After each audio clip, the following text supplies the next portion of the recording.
I kind of thought that I understood that fashion and appearance for women is so powerful that if I spent too much time talking about it, maybe nobody would hear anything else I'd have to say. And I came in wanting to say so much and do so much substantively. I knew what I wanted to do going in. And it was interesting. I'd always get the question leading up to the campaign, well, you know, how did what do you want to accomplish as first lady? And my first answer was, first of all, I want to make sure my kids are whole.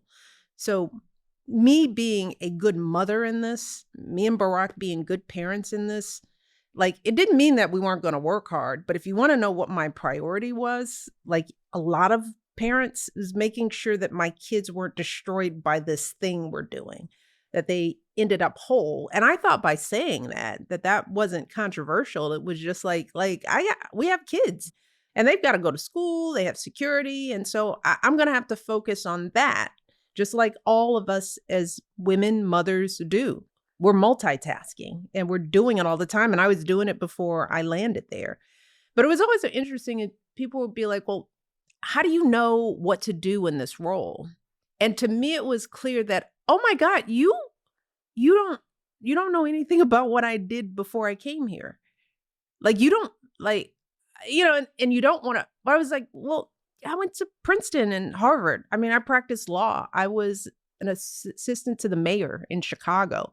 I ran a nonprofit, a 501c3. I Like, built I've a been doing board. this. I was a vice president for community relations at the University of Chicago hospitals. I was a dean of students. I was like, oh, you guys, all of that just disappeared in the course of this whole election. And you now see me as just Barack Obama's wife.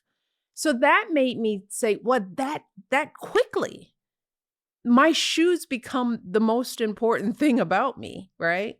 And again, not unique to me. It can happen to the best of us. So I shied away from fashion leading the conversation, but I knew I didn't completely control it. So let's lean in.